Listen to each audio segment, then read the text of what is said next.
Ah, Hello guys. Ituturo ko na naman kayo sa kung saan kami nung maliit talaga kami. Ito din po yung luma naming bahay. Guys, ito. Dito kami sa Baybayon. Alam niyo ba guys, ang daming beach talaga dito sa amin. So, ito yung luma naming bahay. Ayan. So, yung isang kapatid ko, nagtitinda siya dito. Ayan guys. Ayan.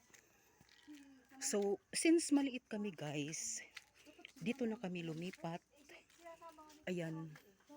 Itutur ko rin kayo, ayan. So, nilagyan niya ng ano. Ayan. Ayan.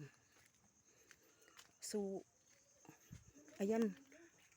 Hanggang doon po yan, guys. Hanggang doon po yung lupa din namin. So, may nakikiusap na tumitira dito. So, kaya piling-pili lang din yung pinapayagan, no?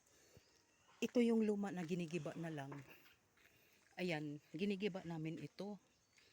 Kasi alam niyo ba guys kung bakit kami lumipat? Kasi pag bagyo kasi guys, prone talaga ito sa bagyo at nasisira yung ano namin, 'di ba? Kasi tabing dagat kami.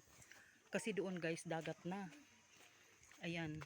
So medyo malawak din ito guys. Ayan, patay ko. Sumakit tuloy yung tuhod ko. Ayan. Ayan.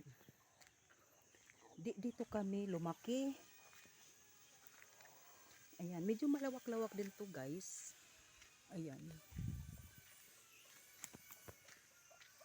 Hanggang doon yan, hanggang doon yan. Ayan. Ayan. So, nung maliit kami guys, nag-ano kami ng, nag-aalaga kami ng baboy. So, ito yung, ano ng, ano, ito yung pigiri dati namin. Ayan. Giniba hanggang doon yan guys. Ayan. Ayan. Dito kami lumaki nung araw. Kaya lang, nung ano, lumipat kami doon, yung una kong video, pangalawang video ko, doon nagpatayo na naman ulit ng bahay yung mother ko. Tapos yung kapatid ko.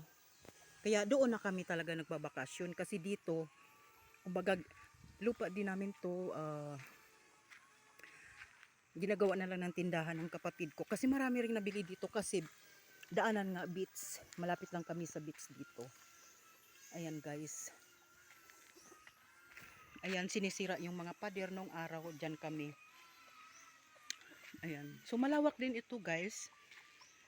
No, maaliwalas at fresh air. Kaya lang dito kasi guys, pag nag-high tide, tumataas din talaga ang tubig dito. Kaya kung bakit din kami nung lumalaki kami, lumipat na rin kami sa isang lupa din doon sa mga magulang namin. Ayan guys.